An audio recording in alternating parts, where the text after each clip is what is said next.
Como é que eu faço para vender mais e vender melhor?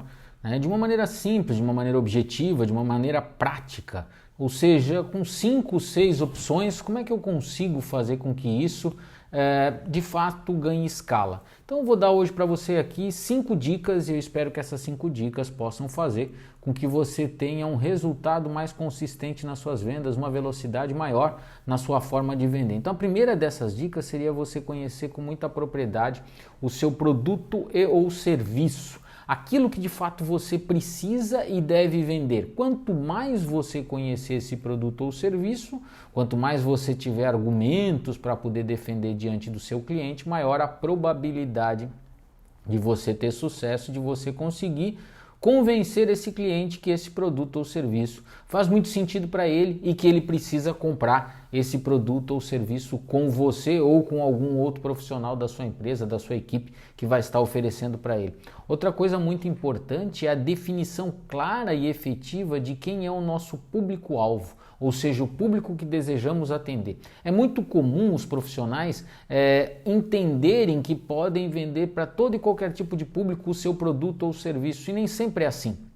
Às vezes você tem um produto ou um serviço muito nichado, muito caracterizado e que vai entrar em sintonia com um determinado tipo de público, com determinadas características. E se você não tiver isso muito claro, muito bem mapeado, talvez você vá investir uma energia muito grande e dinheiro e não ter o resultado desejado. Às vezes até se decepcionar, achar que seu produto não é bom o suficiente ou seu serviço não é bom o suficiente, quando na realidade é.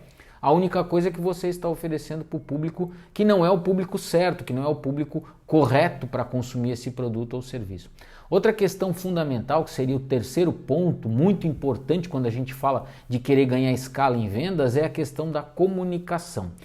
Eu preciso desenvolver uma habilidade de comunicação muito consistente, muito forte, muito efetiva. E ela envolve a comunicação verbal, como estou fazendo neste momento, como também a comunicação escrita. Então hoje é muito comum a gente usar mensagens de WhatsApp, então essa comunicação verbal tem que ser muito consistente, tem que ser muito clara, tem que ser muito objetiva. E quando a gente manda um texto pelo WhatsApp, um texto pelo Telegram, um texto pelo Direct ou mesmo um e-mail, isso tem que ser também feito com muito cuidado, com muita atenção para que o cliente, ou seja, quem está do outro lado, consiga interpretar com facilidade, com consistência e entender. Então, quando você se torna um tanto quanto negligente nesse processo de comunicação, você pode perder e perder muito quando a gente fala assim da atenção do cliente ou da possibilidade de transformar esse negócio. Relacionamentos. É muito difícil a gente falar de vendas e não falar de relacionamento.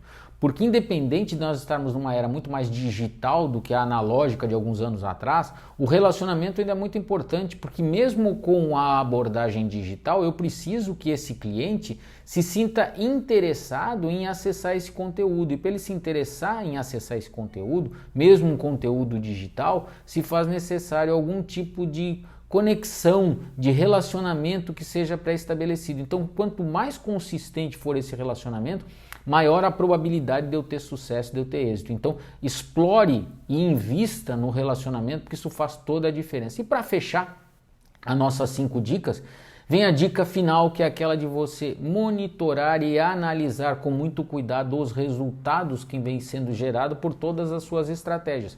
Pode acontecer no meio do caminho da gente estar fazendo uma estratégia que ainda não atingiu o resultado desejado e precisa ser calibrado, precisa ser arrumado, precisa ser ajustado. Então é muito importante esse monitoramento. Eu percebo que muitos profissionais fazem tudo correto, mas pecam na hora de monitorar o resultado. E aí o resultado não está a contento e poderia estar. Basta algum ajuste, basta alguma calibragem e ele não o faz, isso vai se afastando do resultado desejado. De repente passam 3, 4, 5, 6 meses e o resultado ainda não veio. Mas poderia ter acontecido há 3 meses atrás, desde que fizéssemos um pequeno ajuste, se a gente treinasse de novo a equipe, se a gente conversasse melhor com a equipe, se a gente montasse uma campanha promocional ou qualquer coisa nesse sentido. Então, muita atenção com os resultados, com essa análise dos resultados, porque isso tem uma influência direta nesse seu objetivo de crescer e de potencializar as suas vendas. Certo? Forte abraço!